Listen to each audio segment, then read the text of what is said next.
Muy buenos días. Son las 9 en punto de la mañana de este martes 6 de mayo del año 2025 y en este momento usted está viendo en conexión por TVV Network y lo está escuchando por Éxito 107.1 FM en Miami por HD2. Hoy 6 de mayo es el día de Santo Domingo Sabio, Santa Benita de Roma, San Lucio de Cirene. En el calendario astrológico de Enrico Mariani tenemos para hoy la luna creciente en Virgo, luna para limpiar, ordenar y poner cada cosa en su sitio y en su lugar. Es la luna para ir al médico y para ir al odontólogo. Tengo allí alguien que me está saludando.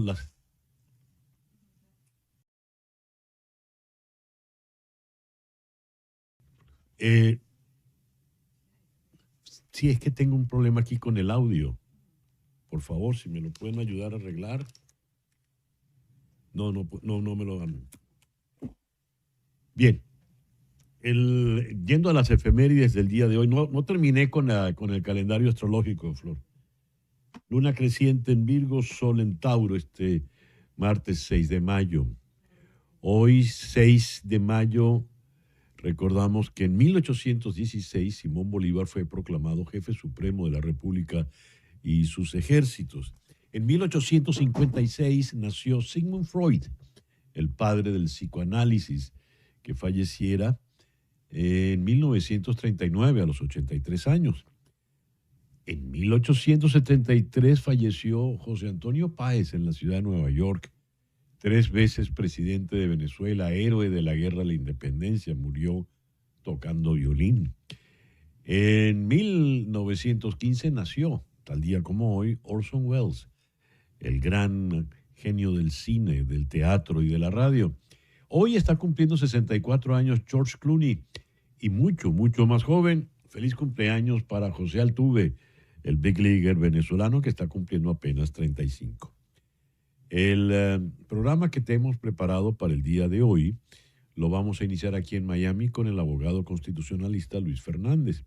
Con él vamos a analizar lo planteado por el presidente Donald Trump con relación a la Constitución de los Estados Unidos, las polémicas declaraciones que dio recientemente en NBC. Luego iremos a Roma para conversar con Marinelli Stremamuno, corresponsal de TVV Network y de Actualidad Radio. Con ella vamos a conversar sobre los preliminares de este cónclave que comienza mañana, miércoles 7, para elegir a un nuevo papa. Aquí en Miami vamos a conversar con el profesor Eduardo Gamarra de FIU. Él ha dirigido un estudio muy interesante sobre los pareceres políticos de la comunidad venezolana en el estado de Florida. El foro de hoy, ¿es el Papa un líder político? ¿Es un líder religioso? ¿Es una mezcla de ambos? Esto lo vamos a abordar con el profesor Francisco Carballo, profesor de política en la Universidad de Londres, y con la periodista Virginia Priano, corresponsal en Roma. Trabajó 8 años muy cerca del Papa Francisco. Vamos a conversar en New Jersey con la abogada Verónica Cárdenas. Con ella vamos a tocar la última oferta del presidente Donald Trump, $1,000 para los inmigrantes ilegales que decidan autodeportarse. Y en Caracas vamos a conversar con la economista Tamara Herrera, directora de Síntesis Financiera, a propósito del último informe sobre la inflación en Venezuela del Observatorio Venezolano de Finanzas.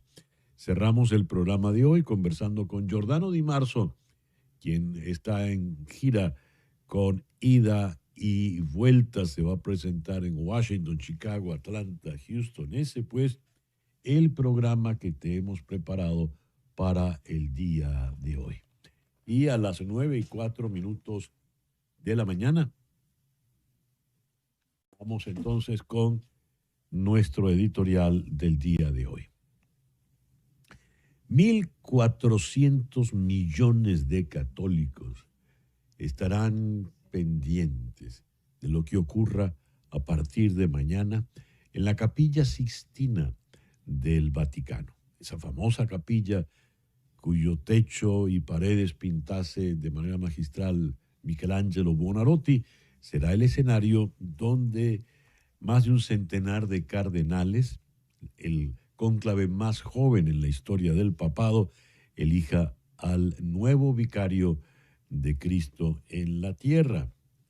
Leo aquí, entre las varias informaciones sobre este cónclave, que el sucesor de Francisco será el Papa número 267 de la Iglesia Católica.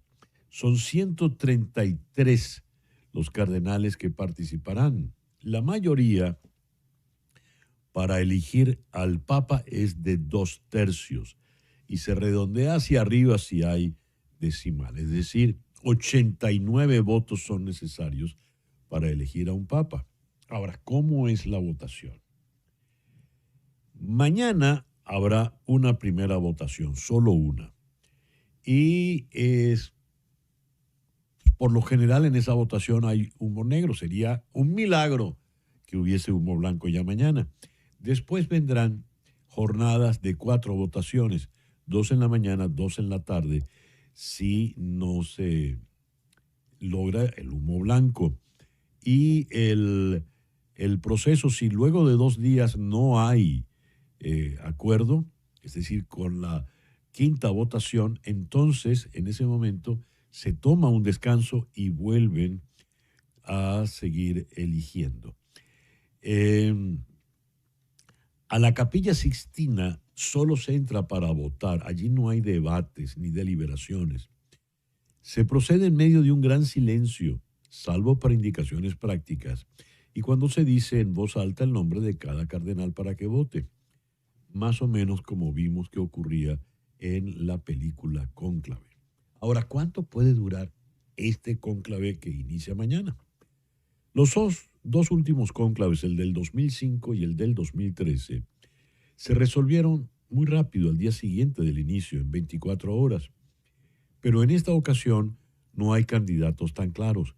Se percibe desorientación entre los cardenales y no sería una sorpresa que durara al menos hasta el viernes. Es lo que ocurrió en octubre de 1978 con la elección de Juan Pablo II, que requirió de 8 escrutinios. En el caso del cónclave del 2005 fue rápido porque el cardenal alemán Ratzinger había sido designado ya por Juan Pablo II. Y en la elección de Bergoglio como papa también fue rápido porque Bergoglio fue el que llegó de segundo en la elección del 2005. Pero ahora todo ha cambiado. Se insiste en que quizá pueda volverse a tener un papa italiano. Y si es así, el cardenal Parolin, quien es el actual secretario de Estado, parece ser el principal candidato. Parolin conoce muy bien a Venezuela porque fue el nuncio apostólico en Caracas por varios años. Ya conoció a fondo pues lo que es esta dictadura del régimen chavista. ¿Será un papa de corte conservador a diferencia de Francisco? ¿Irá más allá en las reformas que llevó adelante el Papa Francisco? En este momento todo cae en el terreno de la especulación. Restan horas apenas para que los católicos, 1.400 millones de católicos en el mundo, esperen por el nuevo Papa. Una pausa y ya regresamos con las noticias más importantes del día de hoy.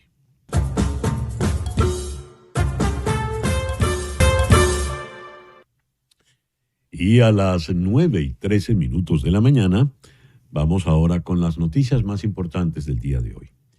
Un tribunal federal de apelaciones pausó el intento del gobierno del presidente Donald Trump de terminar el paro humanitario para migrantes de Cuba, Haití, Nicaragua y Venezuela, el programa CHNV por las siglas de los países, manteniendo por ahora las protecciones contra la deportación para más de 500,000 personas.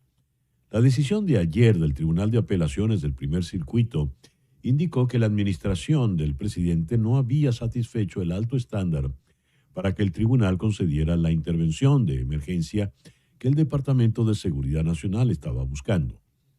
El caso es un desafío de grupos de defensa de inmigrantes, quienes argumentaron que el abrupto cambio de política interrumpió ilegalmente las vidas de cientos de miles de beneficiarios del parol. El Departamento de Homeland Security lanzó un nuevo programa que ofrece $1,000 a los inmigrantes indocumentados que decidan autodeportarse voluntariamente mediante la app CBP Home. El pago se realiza una vez confirmado el regreso al país de origen. Según las autoridades, esta opción busca reducir los costos del proceso de deportación formal, que actualmente superan los $17,000 por persona. Además, argumentan que la autodeportación es una vía más digna, entre comillas, para quienes buscan evitar arrestos por ICE. Por otra parte, el gobierno de Ruanda confirmó que mantiene conversaciones con la Casa Blanca para llegar a un acuerdo que permita recibir inmigrantes deportados desde Estados Unidos. El objetivo de la administración es encontrar destinos para personas detenidas bajo políticas migratorias. El secretario de Defensa, Pete Hegseth, ordenó ayer una reducción de al menos el 20% en el número de generales y almirantes de 4 estrellas en activo, según un memorando del Pentágono. Según este memorando, el secretario Hegseth también ordenó reducir en 20% el número de generales de la Guardia Nacional y en 10% otros efectivos del ejército. En marzo de 2025, Estados Unidos tenía 38 oficiales de 4 estrellas, el rango más alto que se puede alcanzar en las Fuerzas Armadas de este país, y un total de 817 generales y almirantes en ejercicio.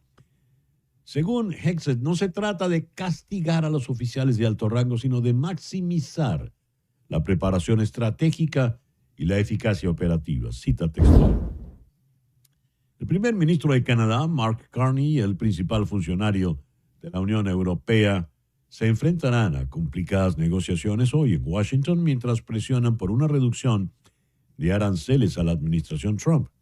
El presidente Trump afirmó no estar seguro de que quiere tratar el canadiense Mark Carney en su reunión, señalando la tensión existente entre ambos países debido a los elevados aranceles impuestos por el líder estadounidense y sus reiterados llamados a anexar a Canadá como el Estado 51.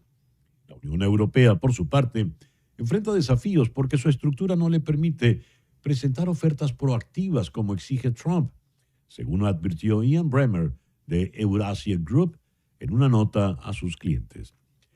El ejército de los Estados Unidos planea un desfile histórico por las calles de Washington, D.C. el próximo 14 de junio, que coincidirá con la celebración del 250 aniversario del ejército y con el cumpleaños 79 del presidente Donald Trump. El desfile contará con la participación de unos 6,600 soldados, tanques y vehículos de infantería, vuelos en helicóptero y saltos en paracaídas, según varias personas familiarizadas con la planificación. Cito, la celebración a nivel nacional incluirá un espectáculo de fuegos artificiales, un desfile y un festival de un día en el National Mall de Washington. El festival contará con exhibiciones de equipo del ejército, demostraciones militares, actuaciones musicales y una competencia de acondicionamiento físico. Esto según lo declaró el ejército en un comunicado ya publicado. La secretaria de Educación, la señora Linda McMahon, dijo que el gobierno no otorgará nuevas subvenciones a la Universidad de Harvard, alegando que la prestigiosa universidad se había burlado del sistema de educación superior del país. En una carta publicada en la red social X, la señora McMahon afirmó que la universidad, cito, ha incumplido con sus obligaciones legales, sus deberes éticos y fiduciarios, sus responsabilidades de transparencia y cualquier atisbo de rigor académico. Fin de la cita. En la carta dirigida al rector de Harvard, el doctor Alan Garber, la señora McMahon señala que la universidad se ha burlado del sistema de educación superior de los Estados Unidos, por lo que Harvard dejará de ser una institución financiada con fondos públicos. Y en respuesta Al anuncio de la secretaria de Educación, la dirección de la Universidad de Harvard publicó una declaración en X con esta advertencia. Cito: Harvard seguirá defendiéndose de las extralimitaciones gubernamentales ilegales que buscan sofocar la investigación y la innovación que contribuyen a la seguridad de los estadounidenses. Fin de la cita. 19 estados y el Distrito de Columbia demandaron a Robert F. Kennedy Jr. por reorganizar el Departamento de Salud y Servicios Humanitarios de forma tan drástica que, dicen, dejó a la agencia sin capacidad operativa. Alegan que sus cambios paralizaron funciones clave como inspecciones sanitarias y prevención de enfermedades. También acusan al señor Kennedy de violar la Constitución y sabotear el mandato del Congreso. En un hecho histórico, la candidatura del líder conservador Friedrich Merz para convertirse en el 10º canciller de Alemania desde la Segunda Guerra Mundial fracasó hoy en la primera ronda de votación en el Parlamento por 6 votos. Una sorprendente derrota, ya que se esperaba que ganara sin problemas. Un candidato a canciller nunca había perdido en la primera votación desde el final de la guerra. El señor Merz necesitaba una mayoría de 316 de 630 votos en una votación secreta y solo recibió 310, muy por debajo de los 328 escaños que posee su coalición. Los partidos se reunirán para discutir sus próximos pasos, pero no estaba claro de inmediato cuánto tiempo podría llevar el proceso. El joven mototaxista Lindomar Amaro, de 27 años, quien se suicidó en la cárcel de Tocorón, estado Aragua, en Venezuela, estuvo al menos 15 días en una celda de castigo. En este lugar, presuntamente torturan a los detenidos, según las denuncias que ha recibido el Comité por la Libertad de los Presos Políticos. La muerte de Amaro encendió de nuevo las alarmas sobre el trato que reciben las personas que permanecen tras las rejas por pensar diferente y el daño psicológico que les está causando este encierro. La situación ha sido denunciada por organizaciones de derechos humanos y familiares de los arrestados. Sin embargo, las autoridades han hecho caso omiso de estas observaciones. Son las 9:21 de la mañana. Hacemos una pequeña pausa y ya regresamos con nuestra primera entrevista aquí en Conexión.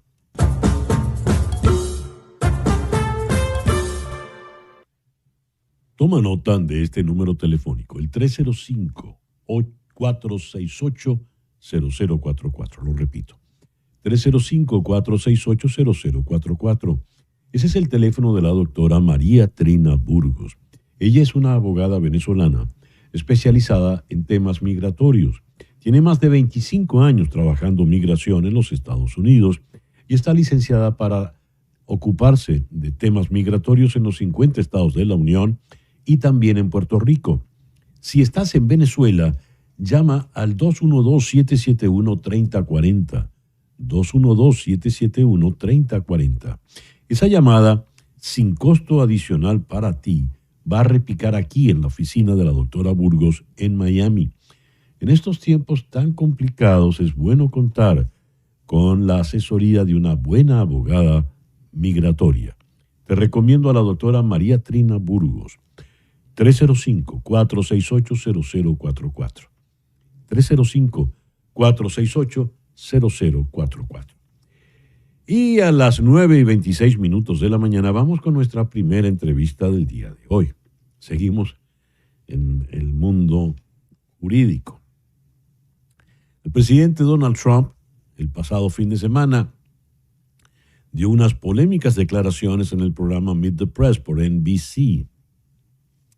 Allí, a una pregunta sobre respetar o no la Constitución, él dijo: ¿está usted obligado? No lo sé.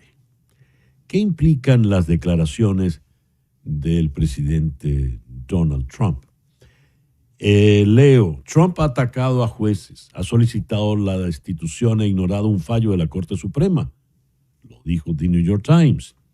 El presidente parece creer que es una decisión personal si obedece o no la Constitución, de la que depende la democracia de los Estados Unidos, según CNN. Consultemos la opinión de un experto como lo es el doctor Luis Fernández, abogado constitucionalista aquí en Miami. Doctor Fernández, muy buenos días. Muchísimas gracias por atendernos. Mi primera Buenos días pregunta, y saludos a ustedes. mi primera pregunta, doctor Fernández, ¿cuál es su impresión de esto que ha declarado el presidente Trump el pasado domingo? Eh, Cuando un presidente va a instalarse después de ganar la elección, el juramento que él hace es una cosa de gran importancia y es un momento de regocijo y de honor para este país. El presidente alza la mano derecha y jura que va a defender la constitución de este país. Ahora tenemos por primera vez en la historia de este país un presidente que dice, bueno, yo no sé si tengo que proteger la constitución, eso me lo dirán mis abogados. Si uno coge esa declaración y ve las otras cosas que está haciendo el presidente Trump en este momento, uno puede inferir que él no solo está atacando a los jueces que fallan en contra de él, tiene a la legislatura asustada y él está haciendo cosas que debe de hacer la legislatura.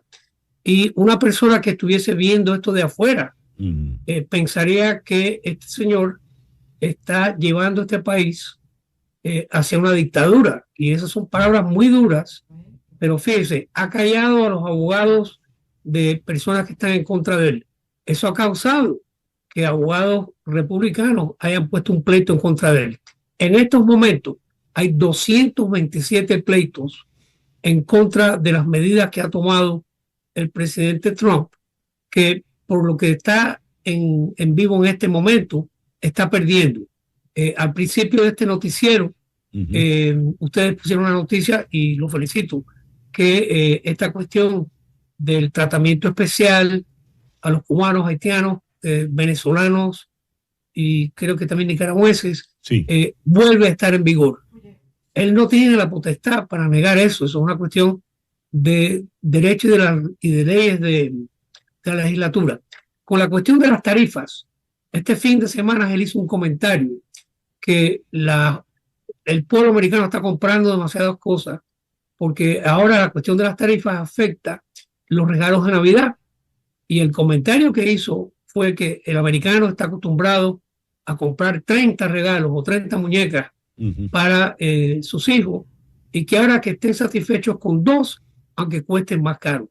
Estamos al borde de un gran choque entre el tren del presidente y yo creo que el tren de los jueces. Y creo que a la larga él va a perder.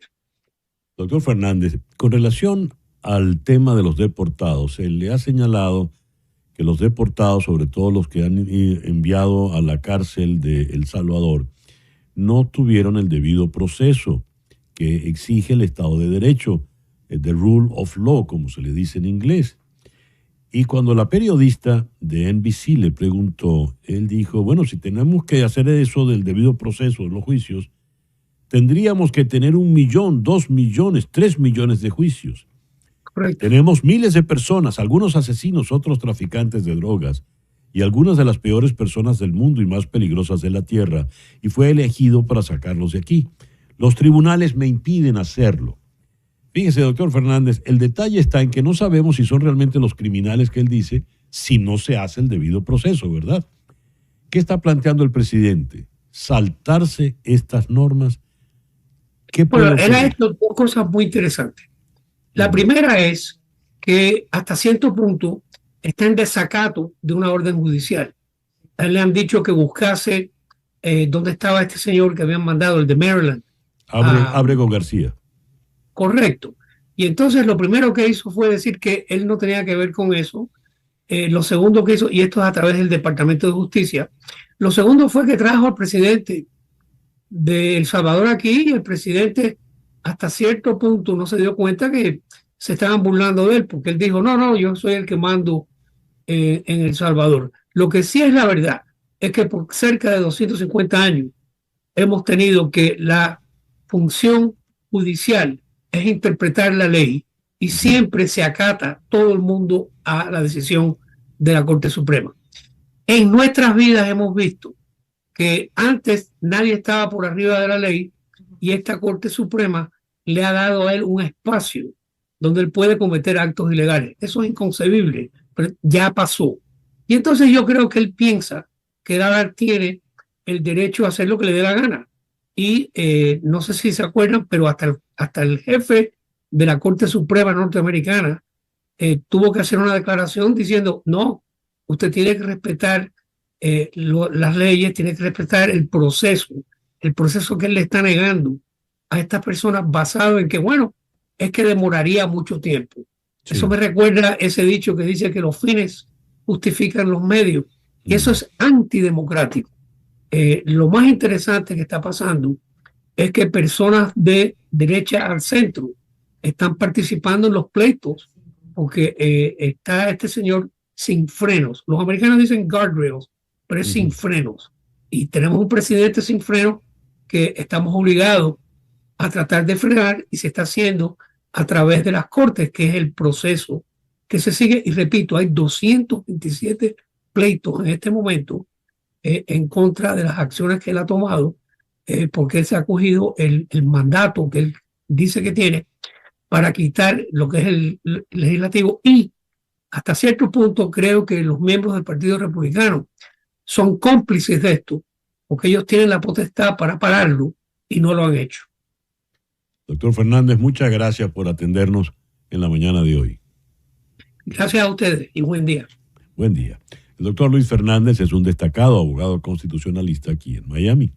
Hacemos una pequeña pausa y ya regresamos en Conexión.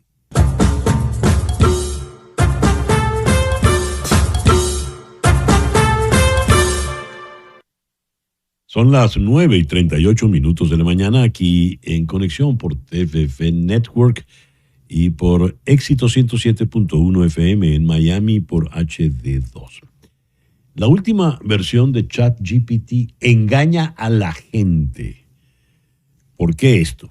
OpenAI afirmó que el modelo es notablemente más adulador, mientras que el director ejecutivo Sam Altman coincidió en que era realmente demasiado adulador y molesto. El problema parecía provenir de la incorporación de botones de aprobación y desaprobación, que lo recompensan por decir lo que los usuarios quieren oír. Si bien OpenAI podría solucionar este problema, revela un problema más profundo, según informó el escritor tecnológico Zvi Mowshowitz. Dijo él, OpenAI está optimizando la interacción y nos encamina hacia modelos cada vez más desalineados. Fin de la cita. Una inteligencia artificial que intenta engañarnos no parece tan mala ahora mismo. Pero dice el señor especialista, no seguiremos siendo tan afortunados en el futuro cuando éstas sean más inteligentes. El detalle está en que si usted le da a este ChatGPT y le pone el pulgarcito hacia arriba, ChatGPT va a decir, bueno, esto es lo que quiere este señor, y yo, que soy un adulador, voy a ponerle más deditos hacia arriba. Y a las 9:40 de la mañana vamos ahora al Vaticano, porque, como decíamos en nuestro editorial, estamos en la antesala prácticamente, la víspera del próximo cónclave que habrá de elegir al próximo Papa. Ya todos los cardenales de la Iglesia Católica, los que pueden elegir, están en Roma. Allí está nuestra corresponsal Marinelis Tremamundo. Marinelis, muy buenos días, muy buenas tardes allá al otro lado del océano. Ya te veo en la Plaza de San Pedro, tienes la basílica allá al fondo. Buenas tardes, Marinelis.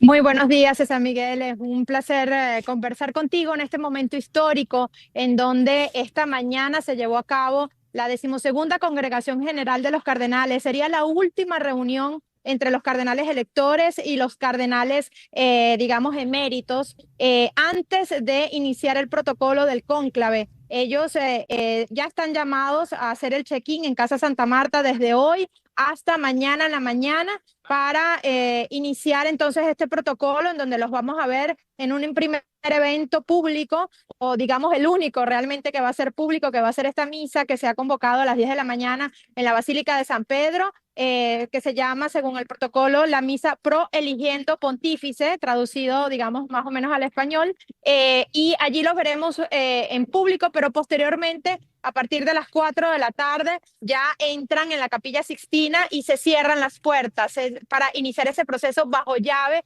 hermético, como su nombre lo dice, cónclave, justamente para elegir al sucesor de Pedro. Marinelis, veo que tienes un precioso día primaveral allá en Roma y la plaza tiene la afluencia de turistas habitual. ¿Hay medidas de seguridad especiales? Porque sabemos, por ejemplo, que a efectos del Vaticano ya están prohibidos, eliminados los teléfonos celulares. ¿Qué nos puedes decir?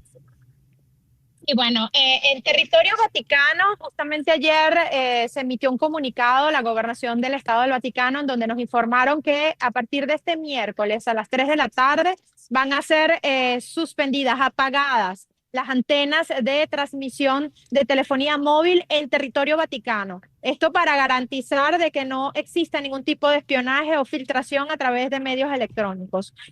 Además, los cardenales, cuando hacen el check-in en Casa Santa Marta, les son retirados los teléfonos móviles y también, digamos, tienen que pasar por un proceso de revisión, pues la Gendarmería Vaticana tiene que garantizar de que no pudiera entrar ningún tipo de dispositivo dentro de sus habitaciones que pudiera servir para espionaje. En paralelo, en territorio romano, que es donde me encuentro, es decir, hacia las afueras del Estado Vaticano, hay la tradicional seguridad que vemos aquí en la zona, presencia de militares, de la policía de Roma. Al momento, digamos, no veo un dispositivo especial. Seguramente a partir de mañana sí serían incrementadas las medidas de seguridad, pues apenas veamos la fumata blanca que pudiera ocurrir a partir de mañana en la noche. Tradicionalmente el pueblo romano se acerca a la zona de la Plaza de San Pedro, colma todos estos espacios y esto obliga seguramente a las fuerzas de seguridad a incrementar la seguridad de la zona. Eso de la medida de seguridad, he oído, Marinelis, es tan estricto que la pena es excomunión al que la burla, incluido si fueras un cardenal. ¿Es así? Sí, esto para los cardenales que participan, los electores, que como decía, hasta mañana, a primera hora de la mañana, pueden entrar a la Ciudad del Vaticano.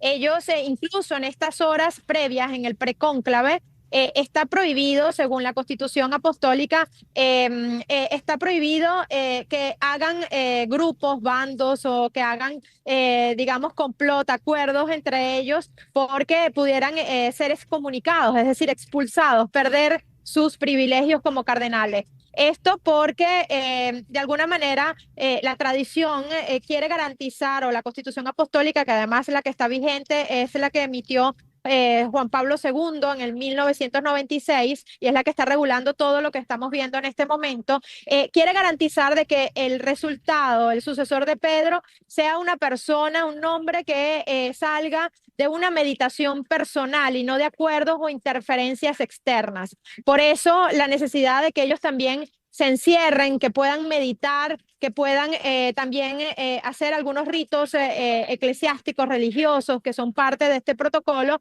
para que definitivamente luego de la meditación y de esa acción personal puedan definitivamente escribir el nombre en ese papel que luego va a ser depositado y va a ser parte de esas votaciones que inician mañana en la tarde.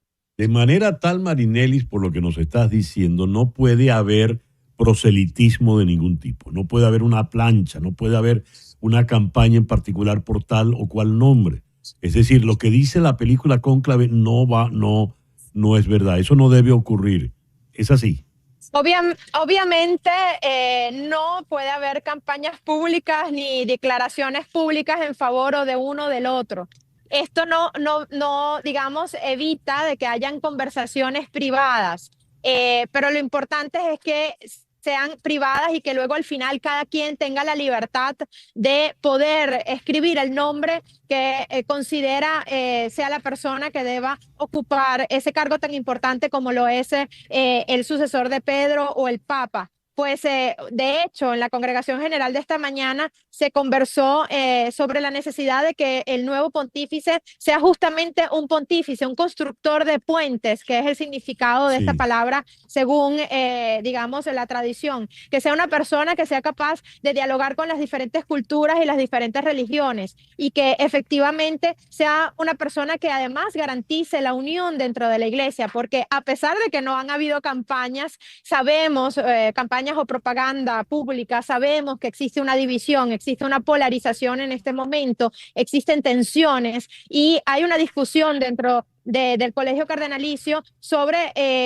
la continuidad del pontificado del Papa Francisco, de esos cambios que ha generado su pontificado en estos 12 años o el preservar el respeto a la doctrina, digamos, la garantía de que se respete el derecho canónico y la tradición. Esa es la discusión que hay en este momento y creo que a lo mejor el único consenso que se puede percibir de esas discusiones, de esas congregaciones generales, es que esa figura que sea elegida garantice la unidad de la iglesia. Bien, se supone que es el Espíritu Santo el que ha de conducir a los cardenales para que tengan la elección ideal, ¿verdad? La elección debida. La misa la última vez que los veremos en público será entonces mañana a las 10 de la mañana, hora romana, ¿verdad, Marinelis? Así es, confirmo, eso va a suceder en la Basílica de San Pedro, esto va a ser transmitido a través de los medios vaticanos, los periodistas vamos a poder estar allí presentes, aunque no podremos hablar con los cardenales, pues ya incluso existe un veto prácticamente general. Es difícil poder conversar con alguno de ellos, aunque nosotros siempre aquí estamos correteándolos, pero ha sido de verdad muy difícil obtener información.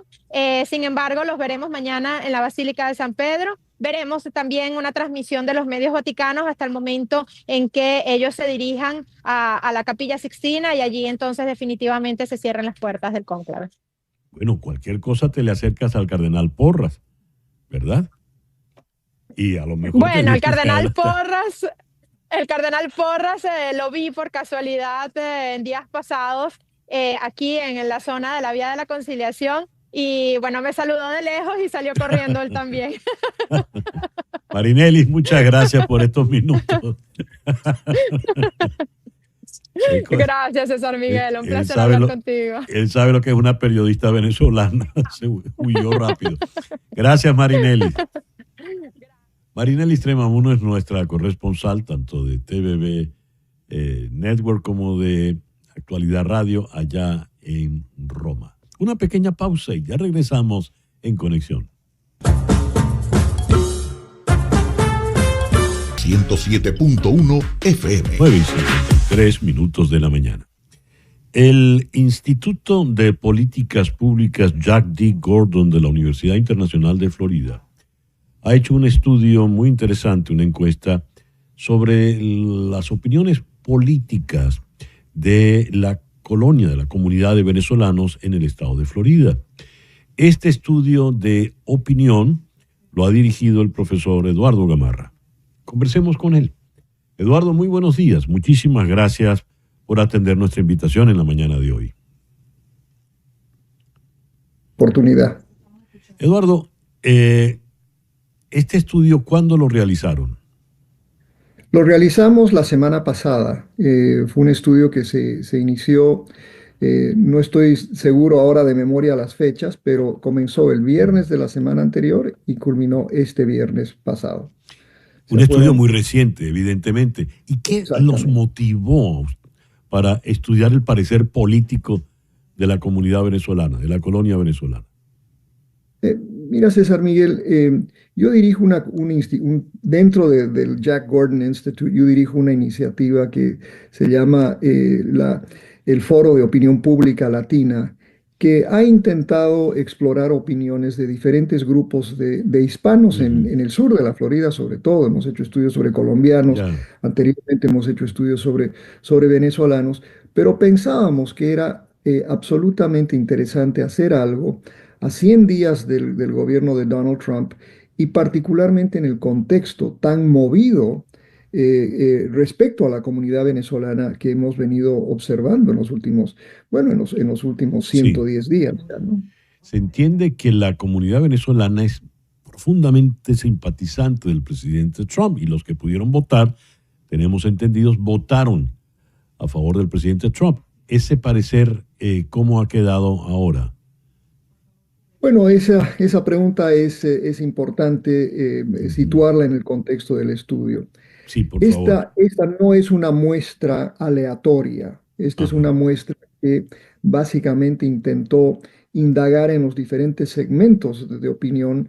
Ujú. Por ejemplo, iniciamos el estudio con aquellos que son ciudadanos, o sea, una Ujú. buena parte de la muestra, más de 150 personas que respondieron, son ciudadanos norteamericanos que dicen estar inscritos, ¿no? Porque sacamos sus nombres de las Ujú. listas de votantes. Sí. También hicimos un esfuerzo muy grande en lograr acercarnos a otros segmentos que llegaron pues en las últimas olas Ujú. de inmigrantes. Ahí veo Y ese lo que hemos... cuadro, habla de, les pregunta en qué año usted llegó a Estados Unidos. Exactamente, Ujú. exactamente. Y ahí lo que vemos, César Miguel, adelantando un poquito la conclusión, es que esta es una comunidad que está extraordinariamente dividida, polarizada, diría yo. Ujú. Y polarizada, y esta polarización se ha incrementado en los últimos 100 días de esta administración. Ujú. Hay una división profunda que uno la puede ver de dos formas, entre aquellos que son ciudadanos y aquellos que no son ciudadanos, Ujú. entre aquellos que llegaron hace 2 décadas y aquellos que recién están llegando en la última década.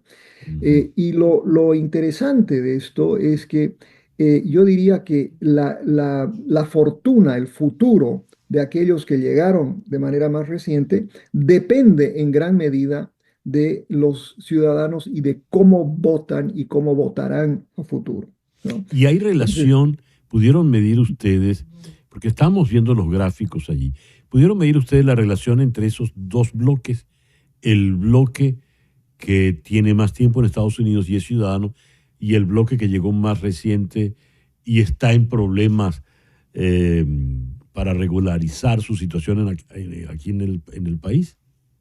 sí, lo que demuestra el estudio es precisamente esa división, ¿no?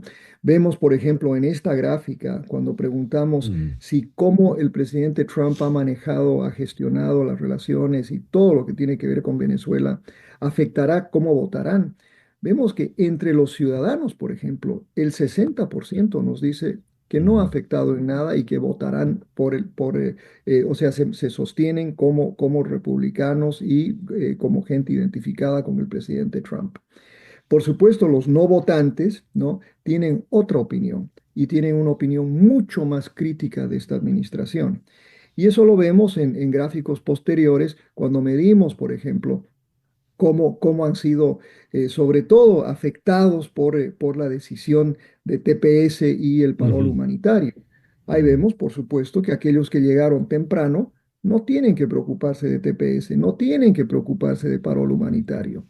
Pero lo que nos dice el estudio, César Miguel, que es lo interesante, es que, por supuesto, aquellos que son ciudadanos, ¿no? Que no han sido afectados por el TPS, ¿ya? Ujú. Muchos están de acuerdo con la decisión de rescindir TPS y también el parol humanitario, ¿Y ello humanitario. por Por qué? eso, Porque esa suerte de divorcio o de enfrentamiento, porque lo que refleja en primer lugar es que no hay ningún tipo de empatía entre los venezolanos, los de un bloque y los del otro. ¿Por qué? mira, César Miguel, ese es un fenómeno que hemos visto en muchas diásporas, muchas migraciones. Eso también se refleja de manera muy profunda, por ejemplo, en la comunidad cubana acá, Ujú. pero antes en la comunidad italiana, en la comunidad, inclusive en la comunidad irlandesa en Nueva York, etcétera. donde siempre ha habido, de alguna manera, los que llegan antes y se acomodan y se convierten en ciudadanos, Ujú. ven con sospecha, ¿no? A los que están llegando y los consideran, no voy a decir inferiores, pero definitivamente no de la calidad de la que ellos, de la que ellos son. Ujú.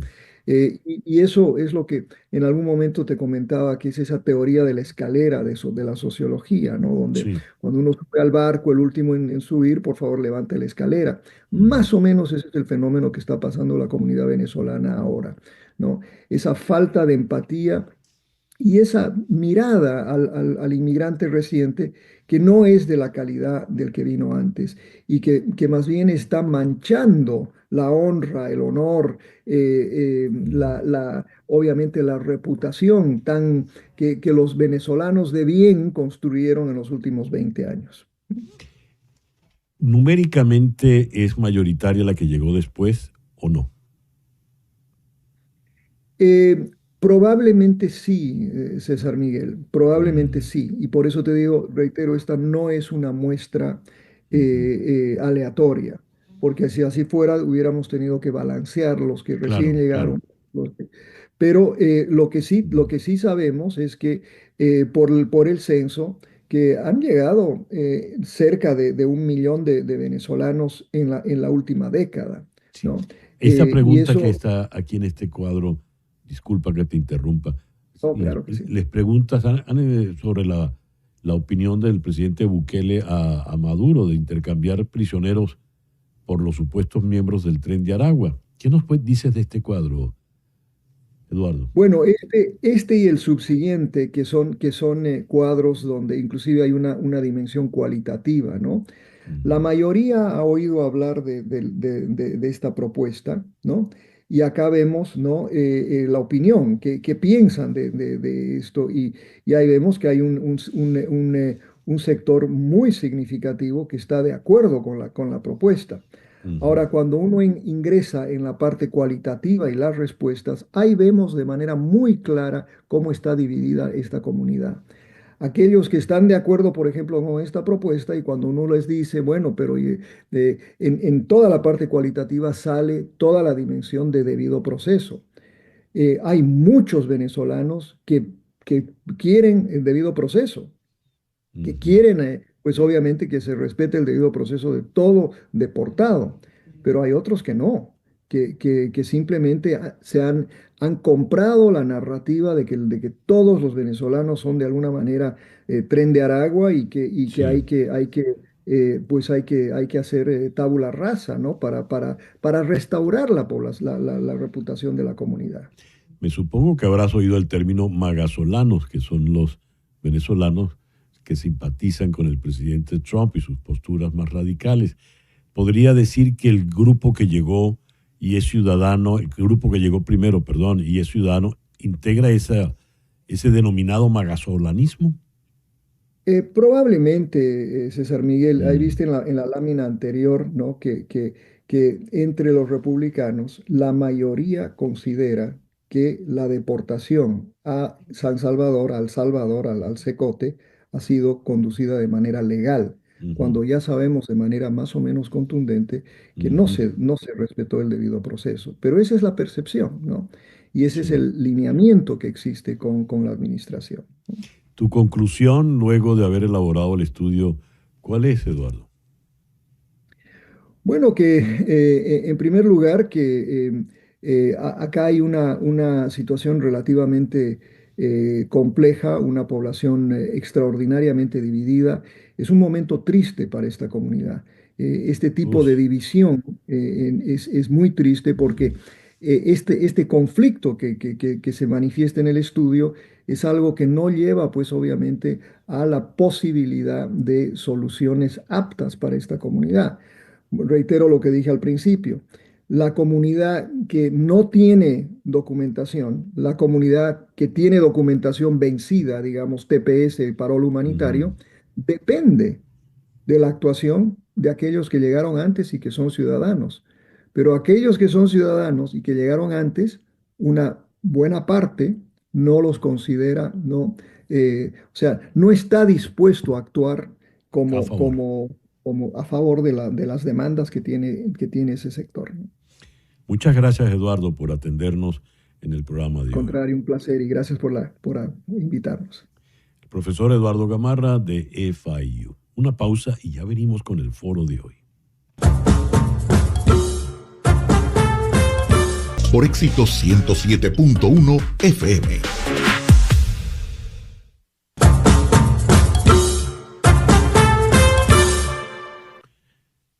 Cuando hablamos del Papa, del sumo pontífice que lidera a 1.400 millones de católicos en el mundo, hay una pregunta fundamental. ¿Estamos hablando de un líder religioso o de un líder político?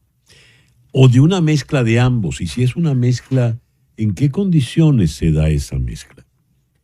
Vamos a abordar ese tema con el profesor Francisco Carballo. Él es profesor de Ciencias Políticas en la Universidad de Londres. Vamos entonces a la capital del Reino Unido. Francisco, muy buenos días, muy buenas tardes allá al otro lado del océano. Gracias por acompañarnos. Qué placer saludarte, ¿cómo estás? Francisco, mi primera pregunta. ¿El Papa es un líder político o religioso? ¿O es un líder religioso? A ver, yo diría que hoy día habría que decir que es primero un líder religioso, pero que también es un líder político. Y como líder político debemos considerarlo también. A ver, por hablar de los papas de los tiempos modernos, Pío XII fue muy criticado en el plano político por la manera como se manejó durante la guerra. En el plano religioso, su sucesor, Juan XXIII, fue un papa muy de avanzada, el que reforma la iglesia promoviendo el Concilio Vaticano II. ¿Podríamos decir que el primero fue político y el segundo fue religioso? ¿O es inexacto plantearlo así? No, yo creo que los dos fueron políticos y religiosos. A veces hay contradicciones entre la iglesia parece un monolito, pero no lo es. Hay muchas contradicciones, hay muchas tendencias. Hay una de las cuestiones que tratan de hacer los papas es leer los tiempos. Y a veces esas lecturas son equivocadas.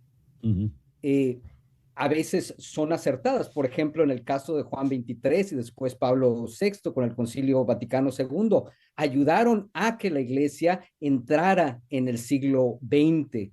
De alguna manera, el concilio es parte de la cultura de los 60. No solemos hablar demasiado de ello, pero es parte de las contraculturas o de las aperturas de los años 60. Y si nos vamos un poco atrás, León XIII con su encíclica Rerum Novarum ayudó a que los derechos de los trabajadores, condiciones de trabajo más justas, fueran aceptadas por sectores de la sociedad que antes lo veían como la encarnación del mismísimo demonio.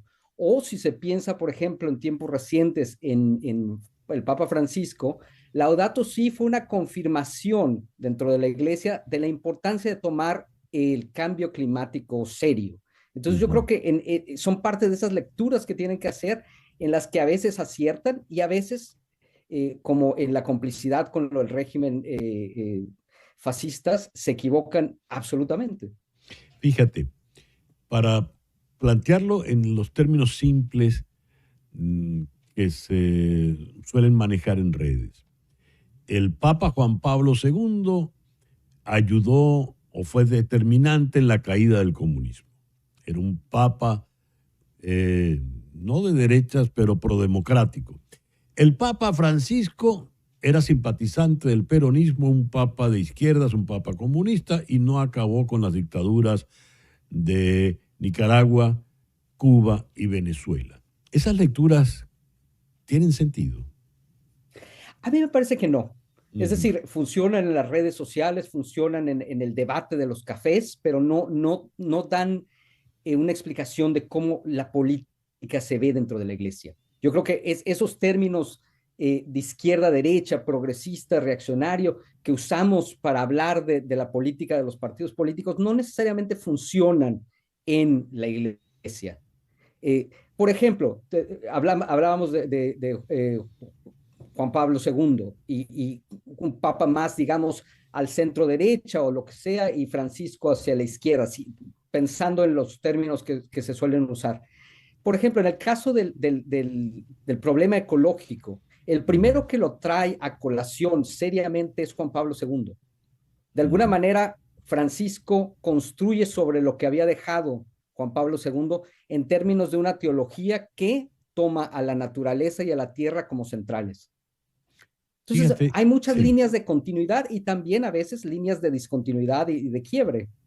Ahora, yendo al caso de este último papa, de Francisco, es el primer Francisco, es el primer papa latinoamericano, es el primer papa jesuita, que tuvo posturas políticas importantes a favor de la migración, ha sido muy duro, por ejemplo, en frases contra el presidente Trump, y el último líder que recibe es su vicepresidente, J.D. Vance. Fue, sin embargo, también en el campo religioso un líder de avanzada, tanto así que ha encontrado resistencia en los sectores más conservadores de la iglesia por asuntos religiosos. Como estudioso de esto, Francisco, ¿hacia dónde puede o debería ir el nuevo líder de la iglesia, el papa, a ser elegido próximamente? Es una pregunta muy compleja porque además solo la gente que está dentro de la iglesia pueden decir algo con toda certitud, pero en mi opinión, yo creo que hay que continuar o deberían de continuar parte de lo que, o mucho de lo que dejó Francisco. Es decir, esta idea de que la iglesia tiene que aumentar su capacidad política en el sentido de que lo que hoy tiene la iglesia es poder blando, y el poder blando que necesita es uno que hable con más que los fieles, que los creyentes, que no es una iglesia encerrada en sí misma, sino que es una iglesia que mira a los que no creen y a los que creen en otras religiones, que ya el mundo no es eurocéntrico, que Roma ya no es el centro del mundo. Y en ese sentido la iglesia tiene que cambiar y tiene que adaptarse. Yo creo que Francisco hizo un trabajo espléndido en ese sentido. Me parece también que Francisco fue muy, muy claro a la hora de poner una vez más la agenda social en el centro de lo que el trabajo del día a día de la iglesia, no solo en una declaración de principios, sino en lo que se debe de hacer en las parroquias, un día sí y el otro también. Me parece que era un hombre que trataba de traer la teología a el día a día, a las calles. Eso le molesta a mucha gente que prefiere una teología más de universidad, más cerrada, más dogmática. Yo creo que en ese sentido, Francisco viene de la mejor tradición latinoamericana, de una teología que está en las calles y que habla con la gente. Y todas esas cosas me parece debían ser cosas que continúen con quien quiera que llegue al apartamento papal, si es que lo decide ocupar. Así será. Francisco, muchas gracias por estas reflexiones en el programa de hoy. Un placer, muchas gracias. Francisco Carballo es profesor de Ciencias Políticas en la Universidad de Londres, desde donde nos habló. Hacemos ahora una pequeña pausa y ya regresamos aquí en Conexión. Estamos en Conexión Radio con César Miguel Rondón. Son las 10:20 de la mañana. Ayer el presidente Donald Trump anunció que dará $1,000 a los inmigrantes indocumentados que se autodeporten utilizando la aplicación CBP Home. Pero este dinero se les entregará una vez que estén en sus países y hayan confirmado la salida de los Estados Unidos. ¿Qué significa esto? ¿Qué viabilidad tiene una medida como esta?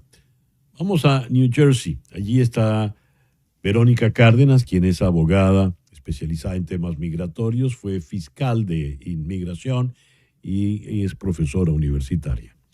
Verónica, muy buenos días. Muchísimas gracias por atendernos en el programa de hoy. Gracias, buenos días. Me gustaría, en primer lugar, conocer su opinión sobre esta oferta de la administración Trump. Esto, primero que todo, es algo que ningún presidente ha hecho en el pasado, y lo que está haciendo este presidente es envolver esto en regalo de papel bonito para vender que la gente debe de deportarse por sí mismo. Pero la realidad es que si una persona ya abandona los derechos que si están en la corte y se deportan, se autodeportan, eso va a tener consecuencias mayores que no van a poder arreglar de su país. ¿Qué tipo de consecuencias, Verónica, tendrá si se acoge a una medida como esta? Sí, y lo que está diciendo este presidente es que si la gente se autodeportan, que cuando de allá, este presidente le va a dar una discreción si quieren regresar. Pero la realidad es que las leyes hablan de esto. Por cierto, si la gente está en este país de 6 meses a un año sin estatus legal y ellos se autodeportan, no van a poder entrar por 3 años. Si la gente está en este país por más de un año, no van a poder regresar por 10 años. Eso es por ley que está escrito por el Congreso. Este presidente no lo puede cambiar y aunque él quisiera cambiarlo, todo lo que él está haciendo para inmigración nos enseña que no es algo que él va a cambiar. La otra cosa es que si la gente tiene un asilo pendiente en la corte, Ujú. si ellos se autodeportan, no van a poder pedir asilo. La autodeportación actúa como un abandono del asilo. Verónica, la señora secretaria del Homeland Security, la señora Kristi Noem, hizo el planteamiento de cambiar el CBP One por CBP Home para la autodeportación. ¿Ha funcionado ese programa? ¿Ha tenido algún tipo de éxito? Yo no he visto que ha tenido éxito. Lo que esta administración está diciendo es que trabaja, que mucha gente lo está haciendo. Yo no he hablado con una persona que lo ha hecho porque sí hay muchas consecuencias. La segunda cosa es que ellos están prometiendo $1,000 ya Ujú. cuando la persona está fuera de los Estados Unidos. Y en mi opinión, todo lo que indica esta administración, yo no creo que ellos van a cumplir con la parte esa que le van a dar los $1,000 ya cuando la gente está fuera de los Estados Unidos. ¿Por qué no lo cree, Verónica? Porque todo lo que estamos viendo en esta administración, ellos han hecho muchos errores deportando gente que tienen protección en este país y Ujú. ya cuando está fuera de los Estados Unidos diciendo no podemos hacer nada. Y ese tema va a continuar. Este presidente tiene una meta y eso es de deportar todos los personas que están en este país ilegal, pero también las personas que están en este país legalmente, yendo para su entrevista de ciudadanía, yendo para sus entrevistas de el ajuste de estatus. Esto es más grande que estamos viendo ahora mismo. De manera tal de que usted no sugeriría aceptar la oferta de autodeportarse y que me paguen supuestamente $1,000. Usted no lo sugiere. Yo creo que va a ser dependiente en las circunstancias de cada persona. Yo sé que hay muchas personas que tienen miedo de estar detenidos y lo que este presidente dice, yo creo que es verdad, que él está viendo que si la gente no se va de los Estados Unidos, él está tratando de detenerlos. Pero va a depender si la persona tiene alivio en este país, si tienen un caso fuerte de asilo y creen que cuando regresen va a ser heridos, amenazados, capaz matados. Todas esas son consideraciones que las personas tienen que hacer y es mejor hablar con un abogado para ver si este punto es mejor para las circunstancias de cada persona. Verónica, muchísimas gracias por atendernos en el programa de hoy. Gracias. Verónica Cárdenas fue fiscal de inmigración, nos habló desde Nueva Jersey. Una pausa y ya regresamos en Conexión.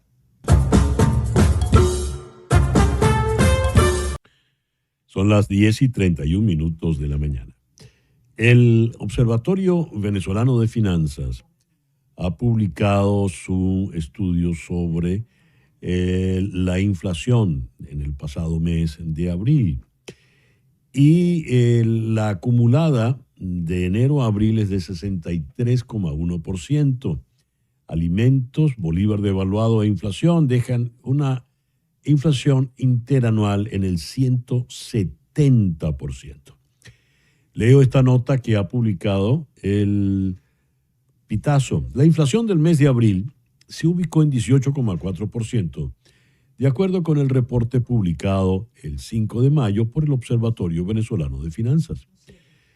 En los primeros 4 meses del año, la inflación acumulada es de 63,1%, mientras que la cifra anualizada es de 172%, según el observatorio. Vamos a analizar estas cifras con la economista Tamara Herrera, directora de Síntesis Financiera. Ella está en Caracas. Tamara, muy buenos días. Muchísimas gracias por atendernos en el programa de hoy. No te estoy escuchando. No te escucho, a ver. Y ahora. A ver, Tamara, ¿me escuchas? A ver, háblame a ver si te puedo escuchar. No me está escuchando. Tienes el mute seguramente colocado. Quítale el mute. Eso es lo que está haciendo y no logra. Vamos, mientras la economista, la doctora Herrera, corrige, vamos a regresar a la lectura. La inflación en Venezuela está fuera de control. Vamos rumbo a un aumento de precios de más del 200%. Regresamos ahora sí con Tamara. Te tenemos, Tamara. Disculpen, cuando el caso es telefónico, la destreza no me acompaña. No te preocupes, no, señora. Bueno, no hay nada que disculpar. Okay. Muchísimas gracias Bien. por el esfuerzo y por acompañarnos. Mi pregunta es, cuando tenemos estas cifras en el primer cuatrimestre del año, ¿eso qué tipo de proyección nos puede dar? ¿Qué nos está indicando esto, Tamara? Bueno, nos está indicando que estamos en un serio problema. Primero hemos entrado en una escala de inflación que debe preocuparnos, y la razón de eso deriva y emana directamente en realidad del petróleo, de las dificultades de colocación de petróleo, del descenso de los precios internacionales del petróleo y de el endurecimiento de sanciones, que también está creando una expectativa negativa sobre la economía venezolana, que ha ido incrementando incluso más de lo necesario la demanda de divisas. Y esa es una demanda de divisas que, cuando tienes el flujo y la fuente primordial de ese flujo es el petróleo que maneja el Estado, porque todo se maneja en asociaciones, pero bajo control del Estado. El Estado es el principal proveedor de divisas. Eso ha ocasionado, obviamente, que en el mes de abril fuera ya incontenible el permitir que el tipo de cambio del Banco Central, el tipo de cambio oficial, aumentara, es decir, hubiera una devaluación y aumentara 26%.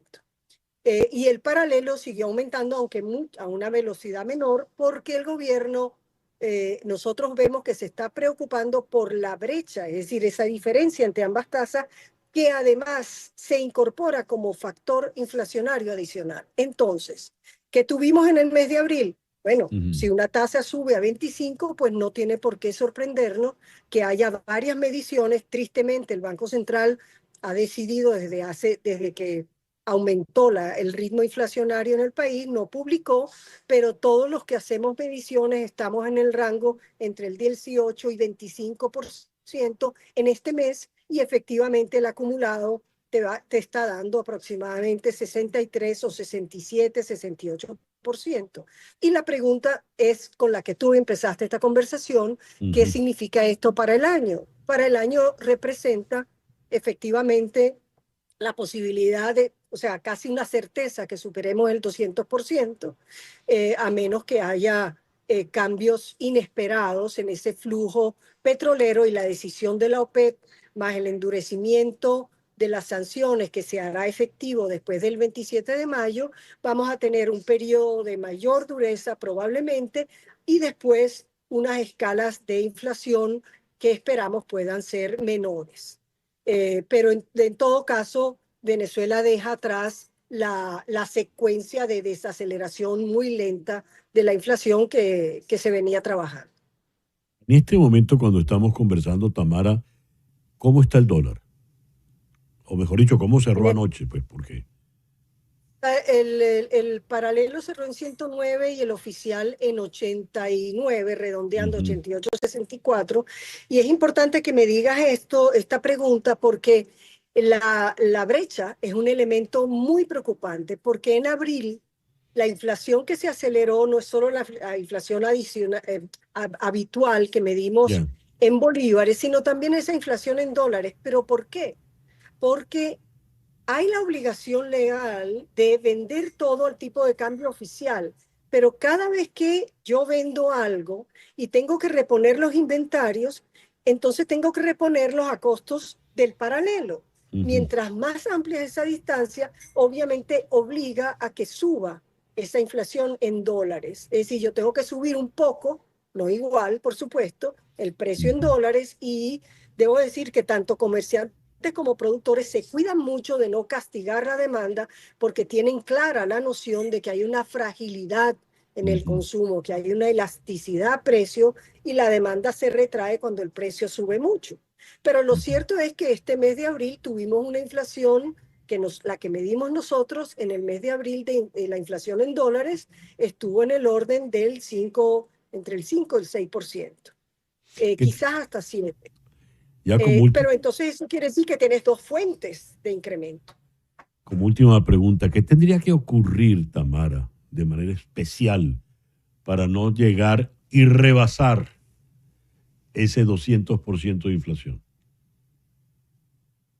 Bueno, tendría que ocurrir una mejora de la situación petrolera, una mejora de la capacidad de negociación como para reversar esta interrupción de las licencias, facilitar todas las inversiones que se canalizan hacia la industria petrolera, porque es la principal fuente de divisas del país, y además sería una señal sumamente favorable para la economía privada.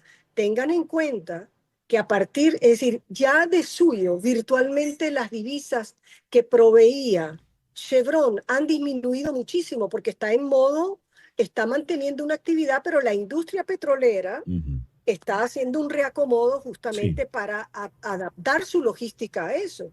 Entonces ya no hay 160 o 200 millones de dólares que proveía Chevron, sino que los tiene que proveer el Banco Central, que a su vez recibe las divisas de PDVSA.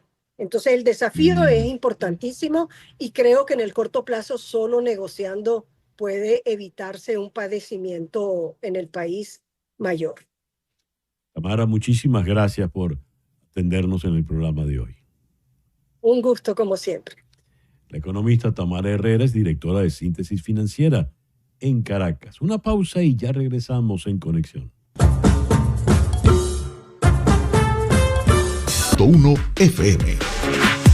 Ida y vuelta. Ese es el título del tour que emprende Giordano en los Estados Unidos. Ida y vuelta Tour USA 2025. En Miami está sold out, en Orlando también. Pero va a Washington, donde hay entradas, Chicago, Atlanta, Houston. Bueno, me alegra mucho por Giordano, lo felicito. Vamos a felicitarlo directamente porque lo tenemos ya aquí con nosotros para conversar. Querido Giordano, muy buenos días. Gracias por atendernos. Hola César Miguel, gracias a ti, como siempre. ¿Cómo ha estado la gira, Giordano? Muy, muy bonita, muy chévere. En Miami y Orlando fueron espectacular los conciertos. En Miami fue en el Adrien, y eso pues, fue impresionante. Ese teatro es espectacular. Sí, claro. La gente. Y bueno, y esta gira viene ya desde el año pasado, que empezó primero aquí en Nueva York, fuimos a Europa, estuvimos en España, en Inglaterra, en Italia, y bueno, y seguimos, vamos a la primera fecha de esta parte de la gira es en Washington, el 11 de mayo, es la primera vez que voy a Washington, y ha sido muy bonita. Estamos también, se llama ida y vuelta porque tengo un álbum que se llama te iba a preguntar eso, ¿no? En el disco, la portada es muy ingeniosa porque el Giordano actual parece ver al Giordano joven de hace ya unas cuantas décadas, que era el que estaba en Londres soñando con el rock. Exactamente, en esa foto que sale ahí estoy en Londres. Sí, sí, bueno, es por eso, y por eso la estructura del álbum, ¿no? Que tiene 5 canciones que son versiones de lo que empezó, digamos, creo que en ese momento, cuando estaba empezando a estudiar arquitectura, estaba cerrada la universidad, fui a Londres y ahí vi todo lo que se podía ver, ¿no? Desde Jimi Hendrix hasta Genesis, todo lo que había en los Rolling Stones, todo eso. Y el álbum, las versiones son justamente Beatles, Rolling Stones, Tom Waits, un blues muy viejo de Robert Johnson, que es digamos, casi que el precursor de todo el rock and roll, ¿no? Y además canciones mías desde una de las más recientes, que son Aquí y Allá y... Mira, por el video que estoy viendo, por lo que veo en el video, te acompaña apenas un trío y tú con la guitarra. Es un cuarteto lo que hay en escena. En escena sí es un cuarteto tipo Beatles. 2 guitarras, bajo y batería. Los Beatles, sí, 2 guitarras, bajo y batería. ¿Quiénes son los músicos que te acompañan, Giordano? Bueno, el director de la banda es Ismael Baiz, baterista, profesor de música, ingeniero de sonido. Y en el bajo está Dan Martínez, Ismael es venezolano, Dan Martínez en el bajo es puertorriqueño, y en la guitarra está Juancho Herrera, que es colombiano de mucho tiempo viviendo en Venezuela, y en los coros también hay tanto Juancho como Ismael. Ismael todos ellos tienen unas trayectorias interesantes. Ismael tocó con Cyndi Lauper todavía en la gira de Cyndi Lauper, también en la gira de Blondie. Y esa es la banda, y ella es muy buena. ¿Y por qué solo el cuarteto? Procurando también ese sonido limpio de esos tiempos. Sí, en particular es algo así, ¿no? Y además los tiempos te piden restringir el personal, ¿no? Digamos que desde que estoy acá en Nueva York, se hace complicado salir con una banda más grande que esa. Y además lo disfruto porque, digamos, ese es como yo empecé. O sea, lo primero que tuve yo como banda fue justamente un cuarteto, 2 guitarras, bajo y batería. De hecho, cuando yo te conocí con Siete Cueros era más gente, ¿no? Éramos 7. Sí, eran 7. Justamente. Sí, lo que pasa es que por ejemplo, Ismael en la batería, él tiene su experticia es mucha, y él llega a llenar la parte de percusión que no tengo, digamos, como con las congas y el bongo o el timbal, ¿no? Sí. Pero él maneja el lenguaje. Entonces por un tiempo yo tuve justamente un cuarteto, pero la batería la llamamos Baticonga porque era Está muy bien. con invita. Ebro Zambrano, por cierto. Sí, Sí, así bueno, es. los invito. Todas las fechas y las compras de las entradas están en mi página web, jordanooficial.com. Muy bien. Y vamos a estar también bueno, es lo que está en el afiche. Este domingo 11 de mayo en Washington, el sábado 17 en Chicago, el domingo 25 de mayo en Atlanta y luego el sábado 20 de septiembre en Houston. Mucho éxito, Jordano, de verdad. Te felicito. Gracias, César Miguel. Fuerte abrazo. Para ti, igual, para ti. Jordano Di Marzo. Este miércoles, en Conexión, todos los detalles del cónclave en Roma en una cobertura especial. Este miércoles en Conexión. Tengan ahora todos el mejor día posible. En Conexión fue una producción de Floralicia Anzola desde 360 Content para TVV Network en los estudios de éxitos Miami 107.1 HD2. Con Laura Rodríguez en la producción general, Mariel Sofía Rodríguez en la producción informativa, Carlos Prato en los controles y ante el micrófono, quien tuvo el gusto de hablarles, César Miguel Rondón.